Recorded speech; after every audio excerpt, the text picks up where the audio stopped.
Hello everybody and welcome to the channel Out of Ammo, Out of Time. I'm your host as always, Crabby. Saw it went, oh yeah, that's interesting. In fact, some people said, what? No, that'll never happen. Like, you know, there was some people who were like, yeah, great, but it'll never happen. It's, you know, it won't work. You know, they said that kind of thing. But your response was just amazing and detailed. So tell me about your thought processes from when you saw the video.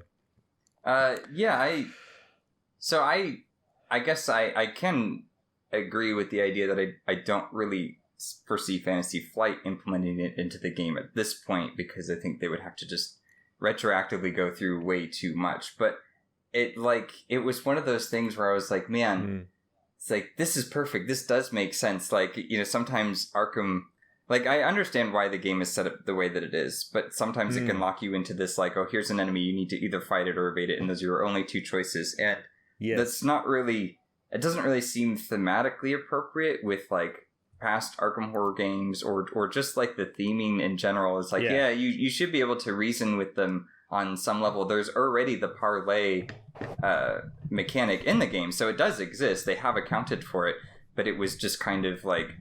And I think, too, part of me was, like, remembering, like, at a few times as I've played the game, I've been like, man, they only have, like, these 4 stats to really work with.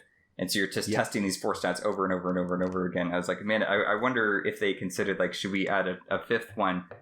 And part of that would be like, yeah, that's good for the longevity of the game. I think they were probably erring on the side of caution of like, we don't want to overcomplicate them too much, which is fair. But yeah, I just got taken with it. As you described it, I was like, yeah, this is perfect. This makes a lot of sense. And then you also had a couple of key ideas about how to use the game, like, as it was. Like, oh, can we just implement it now? It wasn't just like, oh, wouldn't that have been cool?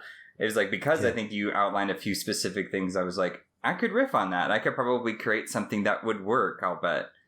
And so, yeah. Well, you've certainly done more than just riff on it. You've just incredible, LaRoix. I was just like, when I saw what you'd created, I just was like, I had to go and take a walk. I was just like, oh my goodness, this is incredible.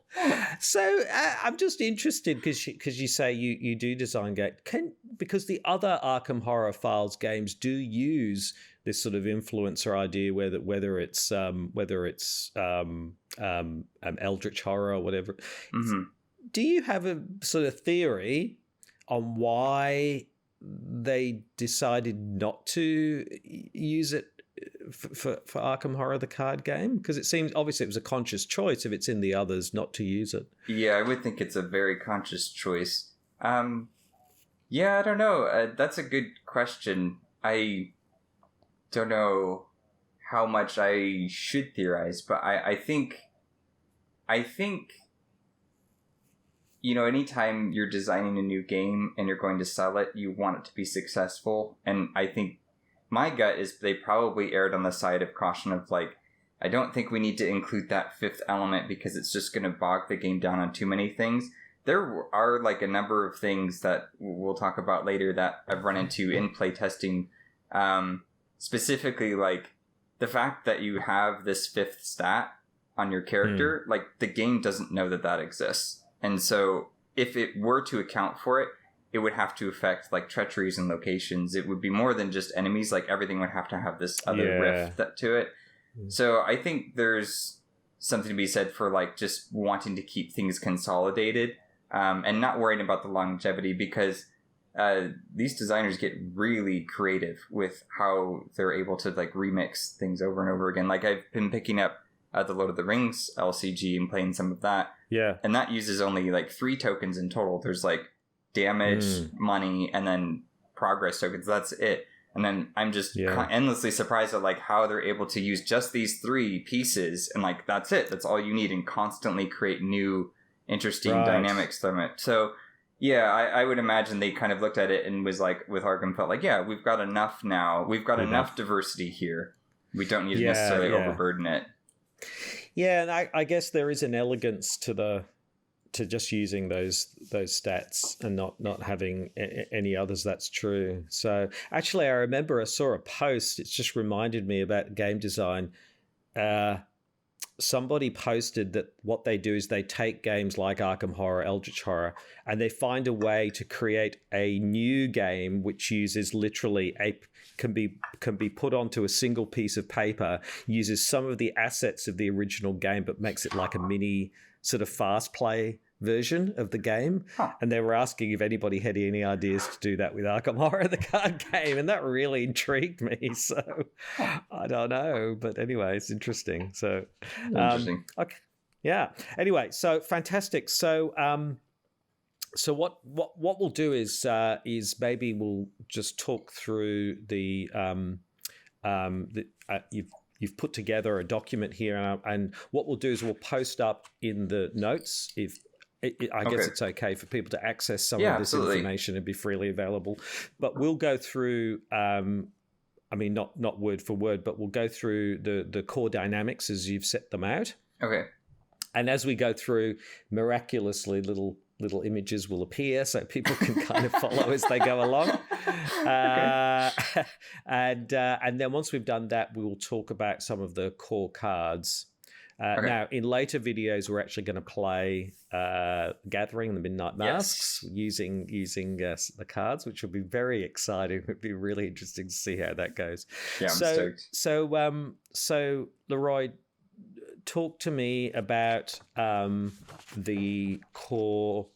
We'll start, I think, because where you start is sort of the theme. So maybe talk a little bit about influences as an idea, even though people will have watched the video, obviously, but just maybe as a starting point, talk a little bit about influences as a theme. Okay, what's that about? So kind of a refresher, and then kind of, I guess, how I see them as well. Yeah, they're like, so there are people with like high emotional intelligence and charisma, so they're able to like talk with cultists and thugs. They can like reason with them and be like, oh, you're not really getting paid as much as you should be, or like, oh, like, are you sure you want to be doing this? Like, maybe you haven't thought it through. And then you get into a dialogue with them and you get them talking, and suddenly they sort of switch sides for at least a moment, and they're like, oh, wait a minute, I'm not sure that I totally disagree with you. But they're also clever, and they're able to do a lot of improvisation, and I think that's where like the acting comes in. So like anything with the humanoid trait you can do this charm action with. And I was like, well, ghouls are a part of that, but why would a ghoul like listen to you? How would you reason with it? And so I was like, well, if you had like some raw meat or something like that, like you could do that. Like, oh, don't attack it. Like, hold on a second. Like, I think I can actually get this to do something for us. And it's a touch pulpy, I think, in that regard, but it's good fun, I think. Yeah, it is. And I think, like you say, artists as well. So musicians, people who can play music that's very influential, and characters who those sorts of things. Go up and sort of make a story like, oh, we're at the precinct or something. Like, oh, hold on, let me handle this. And they walk up and they create this elaborate story. Oh, we've been going through a nightmarish circumstances or whatever, and you describe this big long narrative, and then people are like, oh, okay, and they start reasoning with you. Because like that parlay action is in the game. It's just distributed to all these different stats. I mean, sometimes it's like, oh, parlay with like agility, which it's like, I suppose that makes sense, but it makes a lot more sense to just say like, no, you're talking with them and you're using your charisma to do that. Exactly, because a lot of the time it's intellect, right? The assumption is you're using your intellect to influence others, which just intuitively doesn't kind of make sense. It really doesn't. The way you described it was perfect. You were like, yeah, if you've tried to just convince someone just by being really smart at them, usually they actually shut down. They don't want to talk to you when you do that. Exactly. And so in your mind, in the existing card pool, are there particular investigators who, if there was this sort of influencer class, would, rather than the class they're in, sort of all kind of fit better in this sort of influencer class? Are there any of the existing investigators in your mind who would better fit in a class like that? Yeah, I think so, but I think I haven't really touched upon working with them too much. I did use Carolyn. I sort of gave her a charm stat, and then I left her abilities and deck building more or less the same. And I took the influencer cards and I ran through a scenario. And she didn't perform very well, and I think that's because she's already locked in this mode as a guardian. And I actually was playing Carolyn in the league. It didn't go well at all. Yeah. But the deck, I think, was okay, because all my playtests were fantastic, and then just the official were terrible. So I think Carolyn's good. It was like I learned that, like, okay, so she is strong at what she does, but I kind of picked up on, like, I respect the game and the designers, I think, a little too much to want to take those other characters and now create, like, a new parallel sort of version of them. Even though it does make sense, and I'd be totally excited if anybody else was like, oh, I got an idea if that's perfect for, like, Carolyn or maybe Preston. I would be like, oh, yeah, go for it, because that makes total sense for those characters. But for me, I kind of strayed away from that, because I was like, well, they're already here. They've already have a really nice, like, card for them and signatures and everything. I feel like I'm stepping over the developers too much when I do that personally anyways. So I deviated, and I'm only working with now investigators who haven't been released in the game yet. Eventually, of course, they will, and then there's be conflict there. But however, it'll be exciting to just theorize what they could be, because you never know, it might be similar. And then I'm also curious to expand with characters who have appeared in the game but haven't necessarily been investigators, like if they're like Leo DeLuca, for example. He's like he's an ally character, but what if he was an investigator? You could take that and sort of riff with it. Yeah. I mean, Lola is a clear outlier, because she's not in any of the... She doesn't even have a class. She's not in any of them. She doesn't have a class. She's very much the performer and sort of changes, you know. So if anyone, I think she's probably the one. She's kind of emblematic of that kind of influencer idea that she could be anything, because she's almost chameleon-like in the way that she kind of acts and performs. She's clearly not all those things. She clearly is acting the parts. And so I think, and because she doesn't sit in any class, I suppose she would be in my mind anyway, she would be the best candidate for that class, because she doesn't have class. I think that's perfect. I think I was just terrified to do another Lola deck after the kind of train wreck of trying to make one work last time. But yeah, she would be fun to revisit. I think she would be an exceptional one, because she doesn't really have a class as of right now, really. No. So talk us through because you set out some core rules. Now, obviously, like I said, people can, go to the document and they can read all of the details. So we don't need to sort of, cross our T's. Sorry, dot our T's and cross our R's, whatever it is. And again, not being a detail person myself, I'm saying this because it's a self-fulfilling prophecy. Anyone who doesn't want to detail. So give us a broad step through just the sort of the core rules of how this influencer class would work. Okay, yeah. I let me preface before I jump into that is I hope everybody understands it's still very much in a draft format, right? So like I wrote out all the rulings for how this would go. I play tested it a few times to see if I could get it to work on a consistent or somewhat consistent basis, and I think I've pretty much found that. But I think there's still a lot more playtesting to be done. So and there might be typos and things like that. So just be forgiving if you run into things. MJ has just texted me. She's happy to. She's happy to have a go and to kidding. Okay, you almost had me because it's very odd and it might be a little brain dead. But yeah, okay. Sorry, so the ruling then is, I'm just going to bring up the document on the side so I can kind of refer to it. So each investigator now gets a new stat, a charm stat, and they can use it to do one of two things. You can use it as a charm action, which is basically just a parlay against a humanoid enemy. They have to have the humanoid trait, because that means they can be somewhat reasoned with. If it's like a whippoorwill or a night gaunt, you can't really reason with them. That doesn't really make sense. Or can you? Spoilers for the future. Now, just kidding. Hey, I'm a doth, look at me. Yeah, Yeah. exactly. It's not really going to work, is it? Right. The humanoid trait shows up quite often, though. So, yeah, there's generally speaking someone that you can work with. And I have a few cards that you can work with just in case there isn't. But yeah, so basically you would test your charm stat against their printed health, as you described in the previous video. Because that's a number that's already there, it usually sets a pretty decent difficulty. And then if you succeed, they go into what's called your following. So you move them from your threat area and they go into your play area as like an asset. Yes. And then they follow you around and they can help you do things. And you can issue commands to them, which are like free trigger abilities. And there's quite a few. There's about 6 of them. And basically you can use them to do anything. You can have them help you fight, help you evade, help you discover clues. It's pretty open-ended. There was a couple of different ways to go about that. Like, one way was like, okay, you get this, let's say, a ghoul minion on your side. He has like 2 combat and he deals a damage. So if you want him to help you fight, he can give you +2 combat and +1 damage, right? And you would just exhaust him to do that. I found that is a pretty powerful effect. So some of the ways that keep the game interesting are, for one, you have to maintain leverage. So you have to spend a resource at the end of the round for each follower you have in order to like ensure that they're still convinced. Like, if you start having them do things for you and it doesn't really seem like it's in alignment with what you said it was going to be about, then they're going to be a little bit suspicious. And so resources, it could be money, maybe you're buying them off, but it could also be, like I said, like meat or something to convince a ghoul.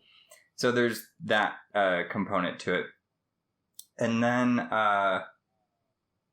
and 2 follower slots, isn't that right? There's 2 follower slots for an investigator. So that actually is just 1 follower slot. That's an error that I had sent you the document and we talked about it. And that was your suggestion. It was a good idea, actually. I really liked that. I was playing through it with 2. I just thought that was fine because you would spend, you'd have to spend 2 resources at the end of the round, which would really drain your resource pool over time. But I also found that like it was just a little much. It basically created a situation where it became really like how do I put it? It's kind of like if you ever played those investigators where you play like 15 different assets and then you're trying to trigger everything and check them all to make sure that they work. It gets that situation where it's like it bogs it down too much. So I thought maybe some investigators will be interested, like their ability is they have multiple followers and they have some way to pay for that. But I was like, just in a generic sort of baseline influencer, you can just get 1. One. Yeah, that like the allied slot, right? You can have the baseline. And just on the fighting, I mean, I'm assuming a bit like Seekers, you would expect that if there was a whole lot of people from influence class, they would tend to be low fight, right?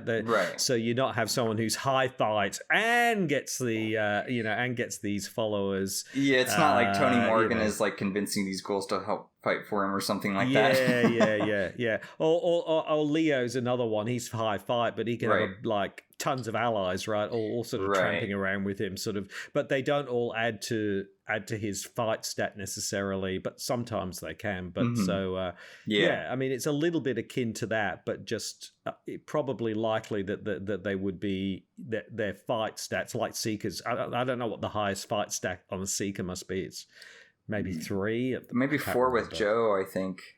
Oh, of course, with Joe. But that's because he's mixed with him as a Seeker. Yeah, because he's mixed with the Guardian, and you probably mix him up with Roland because it's hard to tell if they're 2 people I've or never not. seen them in the same room. I haven't either, so it's suspicious. Yeah, I think it's very suspicious. And the problem actually with that is they're the 2 most likely people to actually investigate that situation and solve it for us, and of course they won't because they're a problem. They're a part of it. That's right. So that gives the idea. It's really intriguing idea that you can. So what about the parlay stat itself? Because I think originally I had in my video that would only charm or charisma, would then be used for parlay rather than willpower or intellect. Yeah, kind of thing. I did that too as a sort of blanket sweep. If the game says to make a parlay test, then you just replace it with the charm stat that you have, and you would just test that. Now there is a bit of uncertainty with a character like let's say Ruth Turner, it's like, because if you evade her, then it's considered like parlay. Or if you like, or maybe Victoria Devereaux is a better example. You have to spend the 5 resources in order to parlay with her. So I think that's fine, because then it basically creates 2 alternatives. So if it doesn't say on her card, like in her case, you know, what the difficulty of the test is, just use her health stat. That would be the test difficulty. So if you parlayed with her, that would be enough. You wouldn't actually have to spend the money. In that case, you could sort of circumvent it, which gives those influencers a little bit of an edge. It's like, oh no, let me go and talk to them. I'll deal with them. Oh, okay. You know, you don't need to spend the 2 clues for what's his name. You just I'll tell him. You know, that's really interesting. So when we do the Midnight Masks, we'll be able to see that in action. Yeah. That's going to be really interesting. That's fantastic. That's great. So that's the kind of the core idea, right? Was there any other those? What were the 6? I'm sorry to put you on the spot here. What were the 6 things then you could do with the influencer class? Because it's quite a nice. Yeah, I basically made it so that you could do anything that you needed to do with them, because they're an extra body there, so they can help you fight things. They can help you discover clues or evade people, and basically you just use them in the same way. They exhaust each time you want them to do one of these things, and then you just use the stats they have. So for fighting, you use the combat and the extra damage. For evasion, you just use their agility, and then it gives you an agility boost. For intellect or investigating, you just use their horror values. And the bonus for the agility and investigation to get like more out of it, because usually that's a bit different. So basically, when you send them issue a command to confuse, for example, you add their agility stat, and then if you evade them, you can evade an additional enemy at your location with a lower evade value, because there's 2 of you, right? So you both went out and did that. So if you have a follower, so for each follower, you can do an additional one. So the same for clues. You can add their horror value to your intellect. Then if you succeed, you can get a clue because you have found one, but then you would get one for the follower because they found one as well. But there's kind of a flat rate there. Like you can't, it's for each follower that's participating in this, you get that extra clue or that extra evade. Whereas with the damage, you can have everybody sort of chime in and then they do their actual damage. And that was more because kind of a safety net. Things go south really quickly if like you run out of money and you have a follower in your party who's now not convinced, because now you have like 3 or 4 enemies on you. So yeah, that's kind of how I sort of rectified that one. Well, yeah, I mean, but that's good, right? There's risk and reward, and that's really awesome. Removing Doom, that was another thing as well, which I was intrigued about that one, because that you know, having Doom on things. Just finished doing Threads of Fate, and oh man, having Doom on enemies is just the bane. Right. Same in Midnight Mass, actually. It's Doom on enemies is the bane of your life in those particular scenarios. Yeah, it is. But having them remove Doom, I think, was important. You had brought that one up in your video as well. I liked that idea. I was like, that makes sense, because it's like, how are they still causing this massive threat when you just convinced them not to do that anymore? It's like they wouldn't still be like chanting Umar, like they would kind of tone that down, and so it doesn't really make sense for them to accumulate the Doom. So yeah, you can exhaust them to remove the Doom off of them. But that's kind of the interesting thing there, is that like they remain active when like all of their text is active, and anything that would affect like enemies or what they do remains active while they're in their following. So if you have a ghoul with you in the gathering, and you pull a tablet and it says like take a damage, if there's a ghoul at your location, you would take a damage from that ghoul. He would hit you, because it's kind of like, you know, he's a monster, so you're gonna get him to calm down or whatever, or you're trying to bait him out and then he's swiping at you. So you're getting these interactions, like there is a clear feeling of difference of like they're not your allies, like, and you have to be careful with how you manage them, because you'll get into situations where you're like, I have them under my control right now, but if I don't play this carefully, then they're gonna switch sides again. Yep. Yeah. Really, really interesting. I just had this thought of the Wizard of the Order, you know, who adds Doom all the time. He keeps adding Doom, and then you keep convincing him to, I don't know, eat an ice cream or something, and he's takes the Doom off. And exactly. He's an interesting one. He's really terrible if you're playing solo to like bring into your following. It's better to just deal with him another way, because you're just exhausting him to remove the Doom. But in like a multiplayer, that would be fine. Like one of my favorite scenarios or at least my sister's favorite scenario, is in City of Archives, and I remember she was Finn, and she was parlaying with one of the Ithians there. And like, and it lasted for like 5 rounds or something. Like, it was hilarious because, you know, you just keep weaving this narrative and then they just totally buy what you're doing. Like, oh, so did you see the game on Saturday? Yeah, that was really intense. You know, that kind of thing. So I could see that happening if you're in a multiplayer game. The influencer's like, oh, I'll go and grab that Wizard of the Order. Let me just talk to him. And it's like every round, just like, it's all right. You don't need to do that. Let me tell you about... Wait. Yeah, fantastic. Oh, I haven't finished my story kind of thing. That's right. Okay, that's awesome. Was there anything else that you could think of in terms of the broad rules before we get into more of the specific cards and things? Yeah, the only a couple things. One is that I do want you to allow you to move them. So you can issue them to go to another location. And if you have what's called leverage over them, then you can actually use them when they're in adjacent locations. Yep. And so that hasn't been fleshed out quite as much, but it's definitely an interesting idea to, like, you issue them. Okay, why don't you go over there and see if you can gather some evidence on this person or whatever. And so if you send them out there, then you're exhausting them and having them do things. Now, the way the leverage works is there's a few cards that will basically do it, and basically you just put a resource token on the enemy, and then when the upkeep phase ends and it's time to pay that leverage cost to keep them around, you can choose to pay the leverage token as opposed to your resource token if you'd like.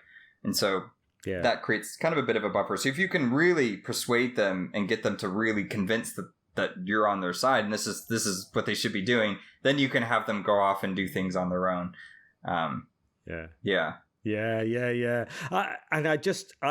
mean, it really, the other thing, as you know, I'm very interested in how created story within a scenario is kind of interfaces with the sort of the way that the narrative is constructed for the game. Right. And I just had these images, for example, Forgotten Age. You've got you know, people in the jungle who are supposed to be, you know, aiming bows and arrows at you, helping yeah. you know, you're literally getting them to go places and do stuff.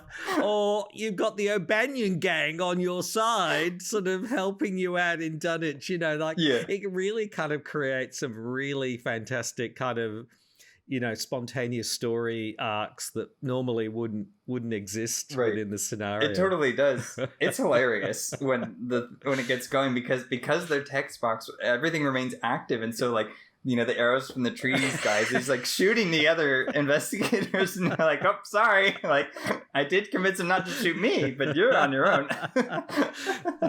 Yeah, fantastic. Great, fantastic. The final thing I should probably mention is that there is the other action you can take is called a distract action. This is a lot less interesting.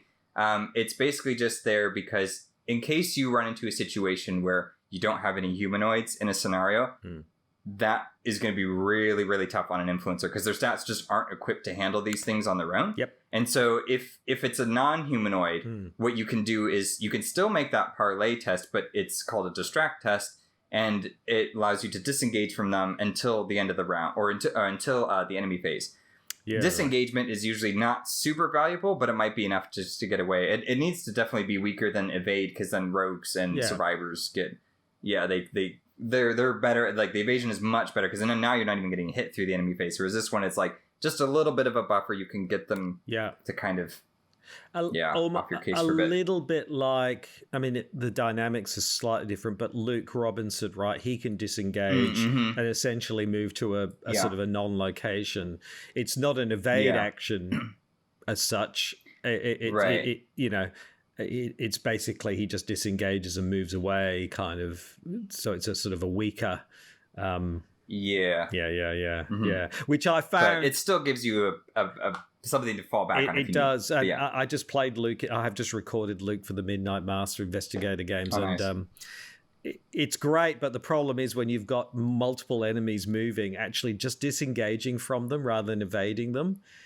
It's okay, but it means they're ready to move straight away in the enemy phase. Right. So, and then you run out of charges on that gate box and you're in trouble. So it kind of, it's okay as a short-term thing, but it's not as impactful as a where they exhaust and then they don't ready, then and so they don't move. So yeah, interesting. Yeah, that's great.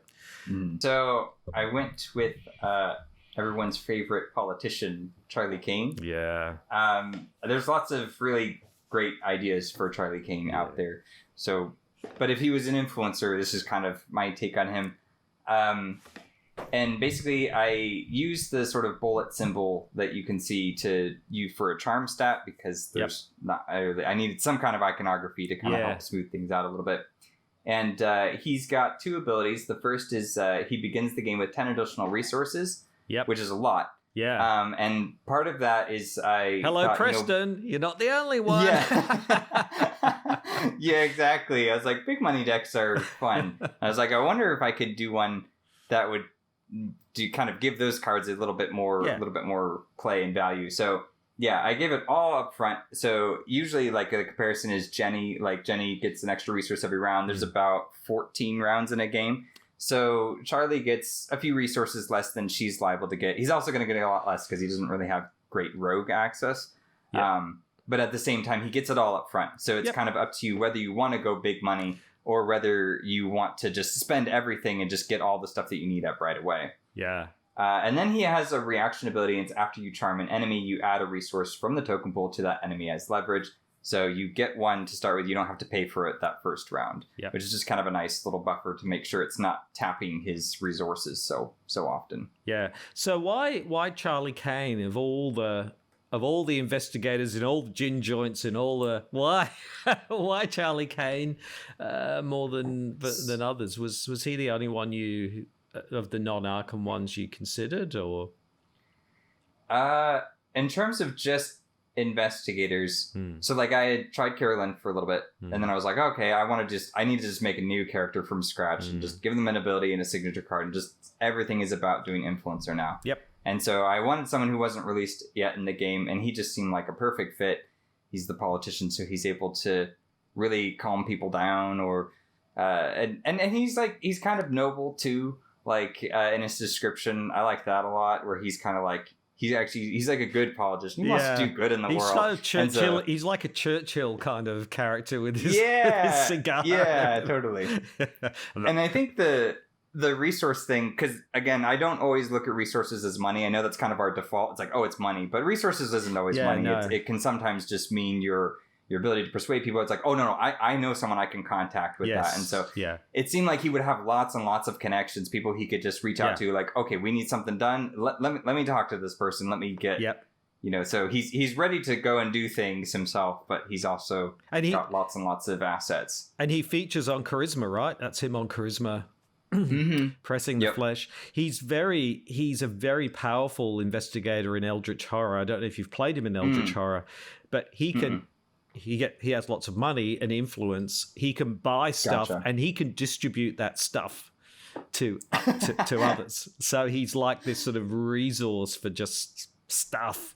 So he's invaluable in that game in a different way. Give him another signature card to mess with his resources, give it to other people. That's kind of broken now, so I have to look into that. So he's got the 5 charisma, he gets the 10 resources at the beginning, and then if he charms an enemy, you can get a resource for that enemy leverage. That makes sense. Yeah. And then his Eldritch Sign effect is just +1, and he gets a resource out of it. Just kind of real minimal. I find that that's helpful because, like, you're going to have 15 resources when the game starts. Yeah. Typically, for big money, you want to have that 10 resources that you don't touch. So, like, characters like Dario Alamin get a lot more value in playing in him because you can just play him from the get-go. But if you played him, he'd only have 11 resources left.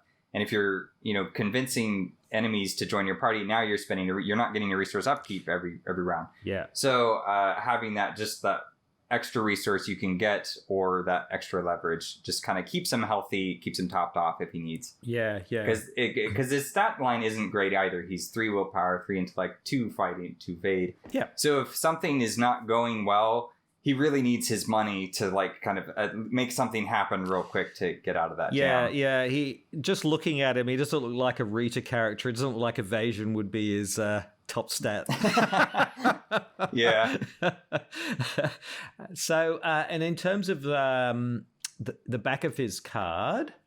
Yeah. So what's the go in terms of which cards he can take, and what did you decide on there? So I initially was like, I should make him like a core set investigator. But then he'd be mixed with another class, and then it's trying to figure out what other class that would be. And I was like, no, I really need to figure out how the influencers work just by themselves. Like, because you do have characters like Jacqueline. She's just pure mystic. So it's like, okay, let's do that. So then I went more in that direction, and I've been playing mostly just influencer cards. But if you're going to do the big money deck, then he needs access to those cards, right? Right. So I gave him access to favor and connection cards level 0. Which is good because he can't take, what is it called? Fence, because that one's level 1 and it's illicit. And I was like, I don't think he would have that. That doesn't sound like him. But he can get, money talks, and he can get like intel report and all of those cards. And so he has the money to pay for them all if you just want to spend them. Yeah. But, that's going to hurt your resource pool. So that's one option you can go to. The other way is I gave him the sort of Dunwich Investigator, which is 5 cards from any other class. And that was another sort of safety net. Was kind of like, okay, so now in case he needs something, he can slip in those few cards. And the Dunwich Investigators aren't purely that either. Like Rex, for example, can't take fortune cards. So they do have, an extra little tidbit or restriction here or there. So I think that's pretty good where it's at. But as I playtest, I might revise that a little bit. But I'm pretty happy with the results so far. I really do like the big money deck. I think it's a lot of fun with Charlie. Yeah. No, it'd be fantastic. Well, with 3 willpower, he could put Shriveling into his deck. That would be interesting. Charlie Kane Shriveling. No, kidding. It would be interesting. The Robes of Night, Shriveling. Yeah. And then a Holy Rosary. Yeah, that's right. That's Charlie all over. I mean, the Dunwich Investigators are so funny just for having access to like these random cards that you never associate with them, and then it's like, oh, okay. Yeah, exactly. I think I'm playing Forgotten Age at the moment. I've got Ursula with a smoking pipe, which, because she took some mental trauma. The idea of Ursula with a smoking pipe just doesn't quite fit, but that's right, in the jungle. Doing the Tolkien. Yeah. Oh, fantastic. Well, awesome. That's one of the real strengths of the game is that traiting. It's really creative, right? You can use that traiting in all kinds of creative ways, and I think that's really fantastic how you've set I love those favorites. Especially... Oh, sorry, go ahead. Oh, the use of the favor and the connection cards. That's really nice touch there. Yeah, and there's not too many of them, right? So it's not like he's getting access to this massive pool of cards like the spell trade or something like that. Yeah.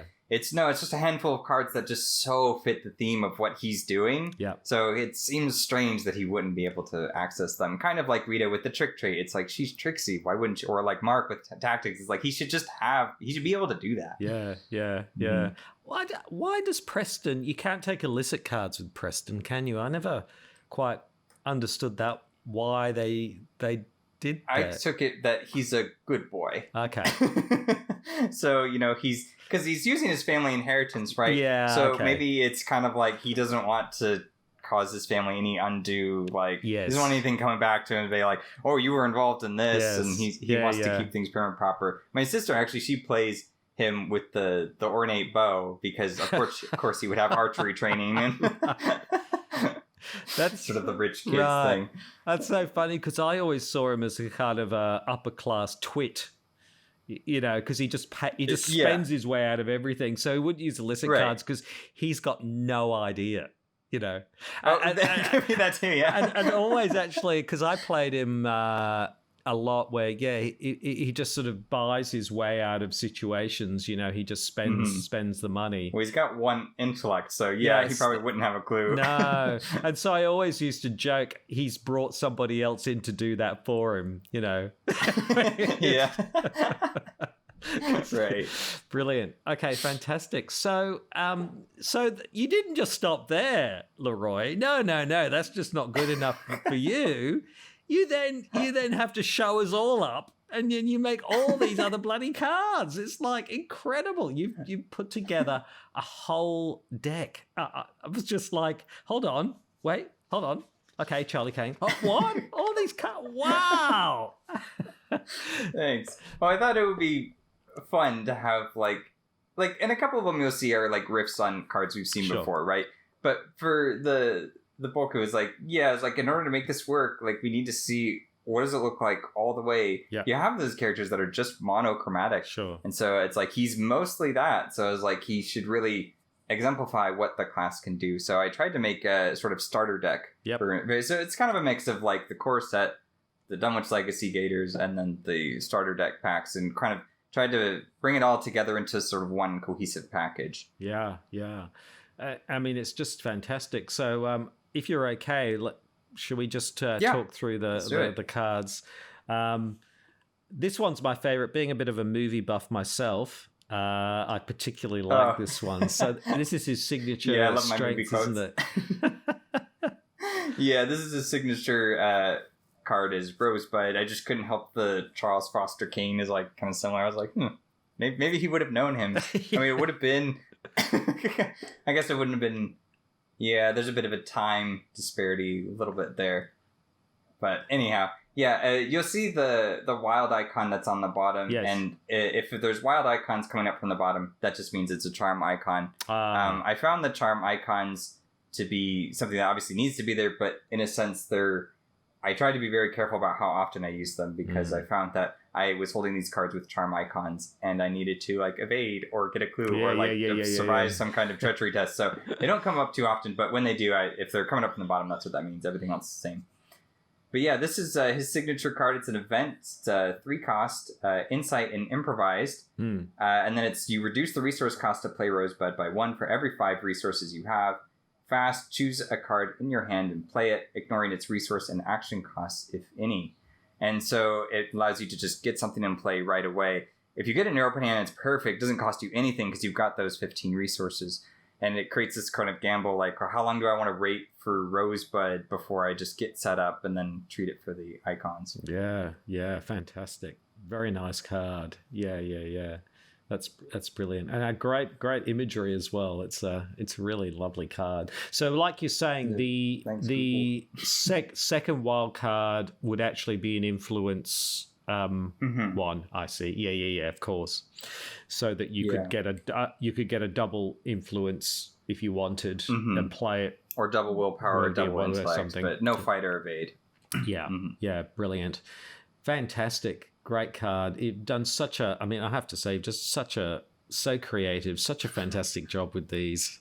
Because not only have you been creative creating the cards, but then you've tested, then you've had to think about, does it work? Is it all those things? So there's sort of two aspects to them. It's just so brilliant. So that's fantastic. And then, of course, he must have a signature weakness, like everybody else. Yeah. So this one's bad press, and it has a revelation effect. You put it into your threat area, and then you dismiss all of your followers.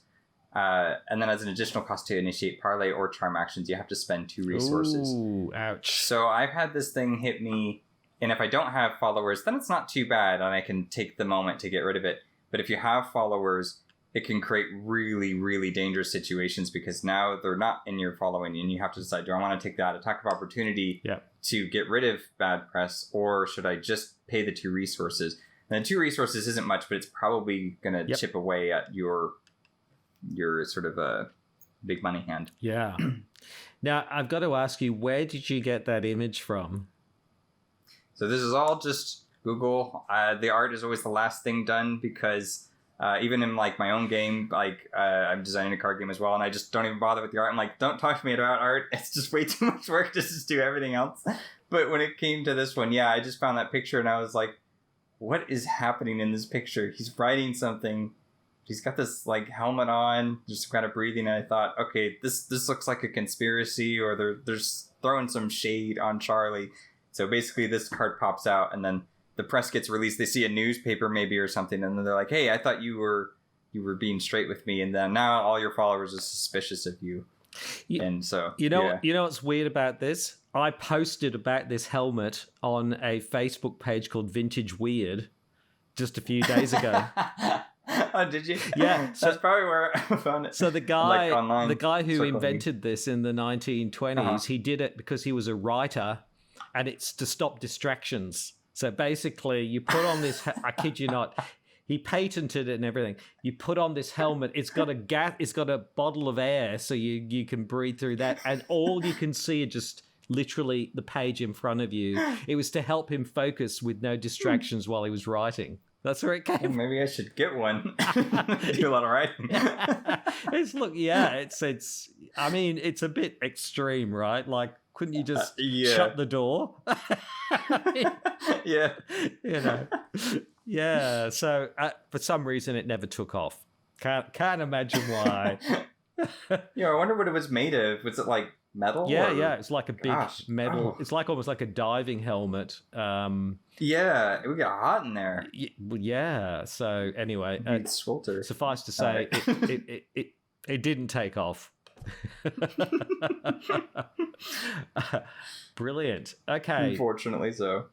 Okay. So then I like this card here. As a sort of improvised weapon. This is the pool cue, isn't it? This is great.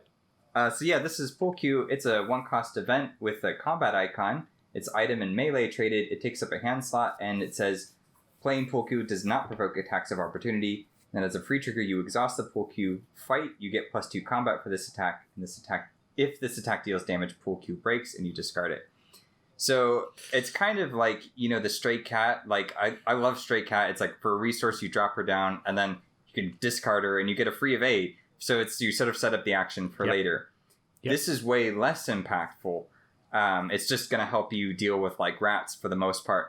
But you can combine it with your followers. So your followers don't take like a fight action, for example. They take the attack command, which means you just combine that with what you're doing. So you decide to fight with the pool cue. You get +2 with this. Then you exhaust your follower. You tell him to attack, and then he contributes to this attack. And so then you just kind of pump up your stats for a brief moment. You'll do quite a bit of damage. That usually comes from your followers, especially if you get somebody like Wolfman Drew. He's just a monster. Yep. And so you don't really need the damage from the pool cue. It's just something you can pull out, smack somebody over the head. Yep. Or like I said, you get rid of rats and that kind of thing. Yeah. No, I think it's a great card. It feels very Dunwich as well. Like you say, how many movies have there been where someone's broken a pool cue over somebody's head? Like, yeah, exactly. It's just you can see it. But I just imagine Charlie Kane in the Forgotten Age in the jungle walking through the pool cue in his hand, just waiting to smacking snakes. Start smacking snakes with it. It's great, really fantastic. And it looks like they're playing billiards on the image. Yeah, definitely billiards with two white balls. So very nice, very. Well, nice. I would say a lot of the. Or at least some of the cards come up as I'm looking for art for a card I'm looking for. I see different art that I'm like, oh, that would be a hilarious card. Like, or that would fit perfectly. Let me take that. And so then I just stockpile the art. Yeah. And then I might build something out of there. And then it was like, oh, that was handy. Yeah. Have you seen Sherlock Jr., the old silent movie with, what's his name? Buster Keaton? I think a long time ago. There's this scene where he goes to this really fancy house, and and it's the funniest scene because he goes in and there's like a table. I don't know if it's pool or snooker, and it's all set out. Right. And he just hits the cue ball, and all of the balls just fall into the pockets, like just in one go. It's just brilliant. He's just that good. It's just really funny. Brilliant. That's a great card. I like it. And so what's the next one here? What have we got here? We've got the monocle, I think, isn't it? Yeah. So this is a 2-cost asset. It's got an intellect icon. It's an item and charm trait. It takes up a hand slot, and it has 1 health. And it has the game text, non-direct damage must be assigned to monocle before it can be assigned to your investigator card. And you get +2 intellect while investigating. So it's sort of a riff on the magnifying glass. It's like you need something to just get you some clues. The monocle is nice and prim and proper, but I figured if you got hit, it would break. Like if someone punched you in the face. Yeah. So the damage has to go to the monocle first. Yeah, it provides some protection, but not very much. Yeah, yeah, basically. Yeah, the unfortunate thing, I guess, is the protection. Suppose I could take the health off and just make it if you take damage on Investigator, but I had a reason for why I wasn't going to do that, and I can't remember what it was. I think it's like, because Charlie Kane, if he has access to the 5 off-class cards, he could take the Magnifying Glass, which is fast, it's cheaper, and it's +1 intellect, which might be enough. So in order to make this a bit of a bargain, you've got that little bit of health to kind of help. So it's like the health, obviously you don't want it to go away, but I guess if it had to. Yeah. No, it's good. And like you say, it's a little bit of a buffer, but not not too much. So it's really good. So the Pince Nez will be next. That they'll have 2 health, right? There'll be a whole range of archaic eyewear. 1 for each eye. That's right. Then there'll be the ear horn. There'll be the the whole lot. Yeah, exactly. I really liked working with like the gentleman and ladies aesthetic. I was like, oh, this is just too much fun. Yeah, and there's not that many. I mean, there's the fine clothes, but there's not so far. There's not been, and there's things like the leather coat, of course, but they've not kind of gone too far into fashion. Yeah, I feel like it's too much, Yeah. Yeah, the whalebone corset that would be one for at least 2 or 3. To absorb 2 or 3 damage at least. I would have thought. Brilliant. Well, speaking of fashion, there's another one here. We've got cufflinks. Very nice. Right, with the subtext "Gentleman's Bling." Mm-hmm. This is a 2-cost asset with a willpower icon. It's item and charm traded, takes up an accessory slot, and I guess it does soak some sanity. I forgot about that. It says you get +1 charm while you have 2 or less damage on your Investigator card. And then the game text, you get +2 charm while you have 2 or less health remaining. So one of the things you had mentioned in your video was that, like, oh, what if you damaged an enemy? It would make the charm test easier. I riffed with that idea. I started working with it a bit. The trouble was it sort of like it made the difficulty of the test really, really, really easy at some point. And I was like, so he's got this massive, like, charm stat of 5 or 4 or whatever, and it's like you can just whittle the enemy down real quickly. Even just 1 damage reduces that difficulty pretty low. And so I was like, I still like this mechanic of like how much damage is going around, and I do think there's space for that, because there is mechanics that work around with your sanity, right? Using sanity as a resource, or if you like the desperate skills, if your sanity is such and such. So I thought maybe the influencers work with damage, which makes sense if they're like, they haven't taken much damage. They're nice and clean and proper, so their charm goes up. But if they're at the point of death, then they look really ragged, and their charm is even better, because now it's like you see this guy who's just his clothes are in like rags or they're shredded up. It's like whatever he has to say must be very important. It's really hard to not be convinced of what he's saying. Yeah. At that point. That's fantastic. Yeah. That's brilliant. Yeah, that's good. So there's like you say, there's a benefit to then wanting to take some damage or that kind of thing. Eventually sort of make 2 kind of archetypes. One that you don't want to take a lot of damage, and then a playstyle where you want to be right at that threshold. And I haven't quite formulated in my head what that looks like. I do want them to be different.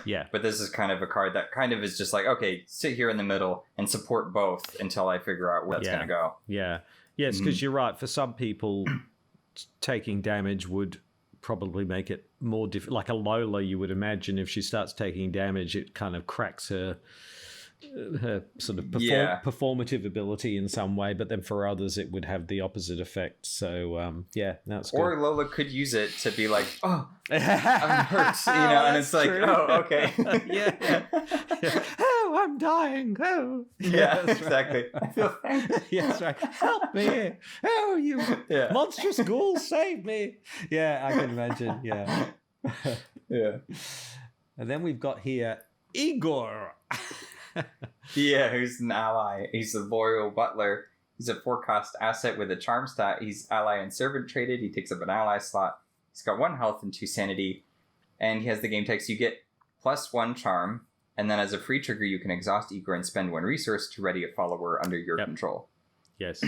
So the followers always exhaust when you command them to do something. Yeah. So with Igor around, you can, tap into your resources even more to get them back up. Especially if you're doing something like fighting the Ghoul Priest, like one hit is probably not going to be enough. Yeah. And so Igor's really helpful for that. Yes.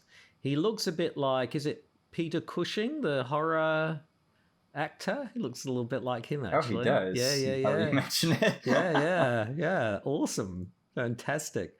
A great name, too. Kind of like, yeah, kind of like that old Universal horror movie kind of style. Yeah. I really like the flavor text on this one actually too. Do you think it wise to trust such unsavory characters? So it's like, he's your butler, he's helping you, but he also is just like, I don't think we should trust them at all. Like, these are ghouls and stuff. This is a bad idea. Kind of commenting on what you're doing. Yeah, fantastic. It looks like he's got a Necronomicon in his hand there too. That's great. Yeah. Brilliant. Okay, and then what have we got here? We've got clever disguise. Yeah, I like it. So I really like this card because I thought, disguises would be a really kind of cool way that these sorts of influences would do things. Mm-hmm. Yeah, so this clever disguise, it's a 3-cost asset with a agility icon, takes up a body slot, and it has 1 health. It's item and clothing traded. And then a reaction, when a scenario or encounter card will cause you to move, lose, spend, or drop clues, lose resources, or discard cards from your hand or from play, exhaust Clever Disguise, test Charm 3, and if you succeed, you ignore all of those effects. It's a little thick with the wording, but essentially I wanted to make sure I covered all of the bases from scenario cards and encounter cards, like both of them, because it was important to have them a way to kind of escape. It doesn't protect them from damage or sanity loss, but it can allow you to sort of just deceitfully, slip between the cracks. So, like, for example, if like there's that Wings of Darkness from... Yeah, it's like they shouldn't be able to grab you if you just duck, but maybe they scuff you and you take the damage that way. Yes, yeah. And again, in Midnight Mass, losing clues is, having to drop clues and things. Right. Is... So in that case, if you draw from the Chaos deck and that triggers the clue drop, this wouldn't... Would this help you in that case? I guess no, because it's not a scenario kind of card, is it? So you would still drop your clues in that case, wouldn't you? Yeah, it doesn't protect you from the tokens of the mythos, but it does protect you from like in The Gathering. What is it? The first agenda flips and it makes you test like willpower, and if you fail, you have to take horror or discard cards or something like that. So you could use it then. You could tap it and then test charm, and if you pass that, then you can sneak by it. Yeah. Excellent. Okay, so we've got here Play Dead. Yeah, this is a 2-cost asset with an intellect icon. It's tactic and trick traded, so both Mark and Rita can take it. It has the game text fast. After damage is placed on your investigator card, exhaust Play Dead. Disengage from each enemy engaged with you. For the remainder of the round, enemies cannot engage you until after you fight, engage, or move. And then the flavor text, how about that? We was just getting started. It's like they attack you, and it's like, usually, like, when you get hit, that's pretty consequential enough. Yes. So having the ability to just be like, okay, that's enough for that. Let me just play a card. Let me get my weapon or get something. Let me draw a card. Let me get in a better position for next round. Very nice. Yeah, that's a really nice card, and it's just so thematically fantastic. It's where do I go? I go to what's it called? Far Cry. Not Far Cry. Fallout. Is it Fallout 2? Where he gets shot at the beginning and, they think he's dead and then he's not, and then he ends up... That biggest mistake ever. Situation. Biggest mistake ever, thinking he was dead. Right. Yeah, the age-old, I'll just hide in the bushes and pretend to be dead for a while. Yeah. So then move on. So there we've got public speaking. I'm sure Charlie Kane would be very adept at this one. This is great. Yeah, so this is your kind of basic talent. It's a 2-cost asset with an intellect and a charm icon, and it has the game text. You can free trigger, spend 1 resource to get +1 intellect for this skill test, or you can spend a resource to get +1 charm for this skill test. So it's one of those classic cards, spend money and get a Yeah, it does Nice. work well with Charlie because he does have a big Yep. money pool. But yeah, there are some of those core cards where I was like, let's just make an influencer version to help stabilize the deck a little bit. Yeah. No, that's great. And then we've got here, I love this image, Feign Innocence. Yeah. Me? Yeah, it's just like, there, I can explain. Yeah, that's right. You got it all wrong. So yeah, this is a zero cost event. It has a willpower and a charm icon. And then it's the improvised and trick trait, so Rita can take it. And it says play after you fail a charm or parlay test. Cancel all effects of the failed test and attempt that test again with +1 difficulty. After this test ends, either draw 2 cards, gain 2 resources, or any combination thereof. Yeah. So it's sort of a mixture of like take heart, live and learn. Yeah. I was going to say it's a survivor. A lot of different things. Yeah. It's a nice sort of hybrid of those. It's great. But I like fail to convince someone it gets harder because they're like less inclined. So am I just that you could play Feign Innocence and then you could play Live and Learn and try and Feign Innocence again? Am I got that right? I think you could. That would be crazy. That No, actually sounds like a me. really potent combo. It really wasn't me.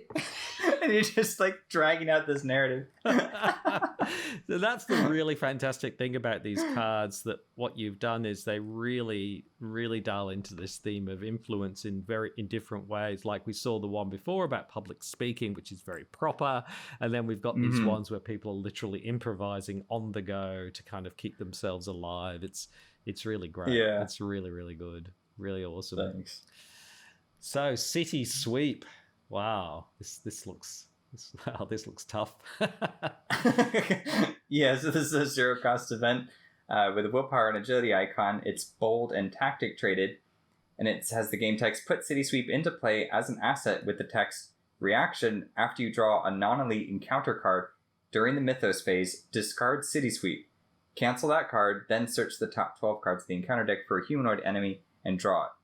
Find me someone who can talk. And so basically you're sort of, it's kind of like that On the Hunt or Ward of Protection, but it does cost you an action. So in order to make it worth your while, it doesn't cost you any resources. And you can trigger it when you want to. So if you draw a Rotting Remains and you're low on sanity, that's the one you want to cancel. You can cancel that. Or you get to cancel pretty much anything. You're still going to get an encounter card, but hopefully it's one that can help. It's been useful, but also there's been times where I don't want to play it because I'm just now swarming with like 50 enemies. Like I've got some in my party, but like I can't like take care of everybody. I really like this card because the ability to search up for the thing that you want, which is the humanoid enemies, because you can imagine in some scenarios the O'Banion gang's in there somewhere, and you're like, oh, where are they? Yeah. I want one. Yeah. And I want one who can talk. Yeah, exactly. About what's going on. Exactly. It's wonderfully noir, this yeah, it's fantastic. It's great. And sort of blending the themes, so it's not just the actress thing or the criminal thing or the politician thing. It's kind of a amalgamation of all those, just like when you see with other classes, like sometimes the Guardians are doing something really protective, but then sometimes it's just outright like they're fighting and killing things. So it can be a mix of things. Yeah. So we've got here an event once more with feeling. Yeah, this is a zero cost event with 2 charm icons. It's improvised and trick, so Rita can take it. And it has the game text parlay or charm. When this action begins, you gain 2 resources. Yeah. And so the only thing that could make this performance better is ticket sales. And yeah, just kind of one of those starter deck things where it helps you charm it. This card actually, I was like, this is really necessary for Charlie, because it's like sometimes I need the resources and other times I just need that double charm icon. So even though it's something we've seen before, it was really, again, a good buffer. Yeah. And then we have Back Alley. Again, very sort of noir kind of fantastic. Yeah, my noir event phase. although I shouldn't say noir, because noir's 1940s, 50s, right? This is 1920s, so it's technically not noir, right? 20s is more like gangster kind of feel, but they're similar. They were the precursor to the noir effect, I think. Yeah. So this is a one cost event with an agility and a charm icon. It's tactic and trick traded, so Mark and Rita can take it. As the game text, disengage all investigators from all enemies at your location. Then you and any other investigators at your location may move to the same or different connecting locations. Enemies cannot engage during this movement. This action does not provoke attacks of opportunity. Right. So it's a way of sort of moving scarce. around. Yeah. Yeah. Mm-hmm. It's fantastic. Yeah. It's actually reminding me of LA Noire. What's his name in the guy in LA Noire? I haven't played that. Oh, you haven't played LA Noire? Oh, wow. No. Okay. I probably should, though. I really like noir, though I did get kind of exhausted. I remember back in junior college, I took a film class and we watched nothing but noir films, and then we were going to watch Blade Runner, and I was like, sci-fi, and then found out it was a sci-fi noir, and I was like, okay, thanks. Yeah, it's a great theme. Yeah. And then we've got here, lovely, fan art, this one. Yeah, it's a 2-cost event with 2 intellect icons, tactic and trick traded. So again, Mark and Rita can get access to these. They really lucked out with the trading. And it says choose and dismiss a follower under your control, then discover 2 clues at your location. So the idea is like your followers, you told them to go search the room, like cultists or something, and then they dug up something that confirmed that you weren't really on their side, and now they're upset about it, and you're gonna have to like reconvince everybody of what's going on. Right. Fantastic. And then we've got Stockholm Syndrome. So this is another event with a wild card and a charm icon, isn't it? Yeah, this one costs 5 resources. It's trap and trick traded, and it says the game text charm. Automatically charm a non-elite enemy at your location, then add resources from the token pool to it as leverage equal to the charmed enemy's printed health. Great. Fantastic. So, yeah, this was actually the last card I designed in the whole pack. I wanted something that was going to be real expensive but have a nice powerful effect. But the cool thing is, like, it is expensive, but most of those resources are becoming leverage. So it's kind of like just making a big upfront investment on someone. And it kind of gets to that idea of like, maybe this isn't moral what you're doing of like convincing all these cultists to stray from what they want to do. Okay, so Smooth Talker. This is we're on to skill test now. So yeah, this is Smooth Talker. It's practice traded. It has a charm icon and it has the game text. If this skill test is successful during a charm or a parlay, add a total of 2 leverage tokens to followers under your control. Yeah, fantastic. Yeah. So, like you say, this is sort of a standard sort of skill test if for an influencer. Yeah, kind of really like the Vicious Blow equivalent for influencers. Yeah. And then a fine line. Yeah. So this is an innate skill. It has a single wild icon and it has the game text. After revealing chaos tokens for this test, you may either spend 1 resource to get +1 skill value or gain 1 resource to get -1 skill value. And that's maxed twice per test. So even from a single card, you can use your resources to either get a couple of money. If you don't need it, you're good to pass, or otherwise you can spend to make sure that you pass. Yeah, brilliant. Fantastic. So those are the level 0 cards. Yeah, those are all the level 0 cards that altogether puts together a complete starter deck for Charlie Kane. If you didn't want to do big money, you can just use these. Wow. How long did you spend? How long did it take to put those together? Probably about a week in total. But the way I work is like I like to work in long spurts. So I'll usually hit me in the afternoon. I'm like, oh, this sounds like a good idea, and then I'll start messing with it. Right. Then that leads to late at that night, and then the next day it's just all day. I'm just working on it for a couple of days. I'm assuming I can afford to do that and neglect all my other responsibilities. But this is summertime, so I was able to set aside that time for it. So that was a lot of fun, and that kind of gets the bulk of it done, and then you just check back in, to kind of refine things. And then the playtesting, I think though that took a bit longer. Yeah, because I think that was a bit more of a couple of weeks of going back and forth. There was I remember 2 days of just hammering out tons of cards all at once, and then there was a lot of playtesting in between that, and then I would check and at that point I was using the like proxies, and so I was going back to my computer and checking like, what does that do again? Okay, would that be useful here? And yeah, and kind of tweaking things. Yeah. Well, it's and there are a whole lot of upgraded cards as well that we're not going to share on this video as well, but we will be talking about in subsequent videos as well. So I mean, it's just an incredible amount of work, and I really am delighted that you've put this together. So thank you so much, LaRoix, for that. Thank you. Just quickly, what we're going to do? You're welcome. I mean, it's just brilliant. So what we're going to do is we're actually going to take Charlie and, I don't know, Roland or someone for a bit of a spin through the gathering in the next video, so that people will be able to see how the class. I'll make sure Roland doesn't do very much. We'll let Charlie do the heavy lifting so he can see. And you just watch. We'll play the gathering, and no humanoid enemies will appear through the whole thing. We'll be standing there waiting, and come on. But we'll see how the influencer class works. In the real world. Yeah, exactly. In the real world, and then what we can do then is we can share a video then on an upgrade choice for Charlie, and then we'll play something a bit more challenging, the good old Midnight Masks, and see how that works as well. And maybe we'll do a swap. So I think I'll take Charlie the first spin, just kind of outline how everything goes, and so you can see the mechanics in action. And then for Midnight Masks, we'll switch roles, and I'm really curious to see someone else take the reins of Charlie and pilot him around.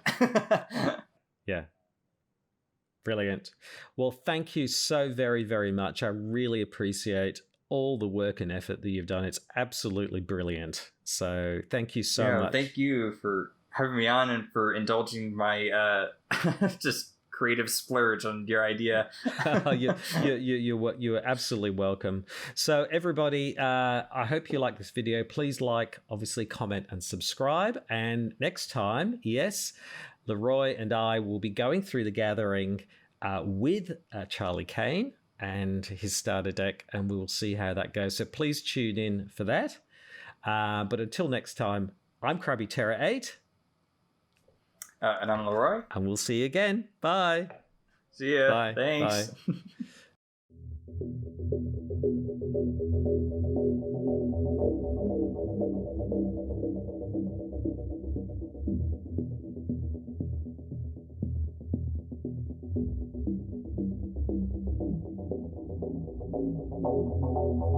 Bye.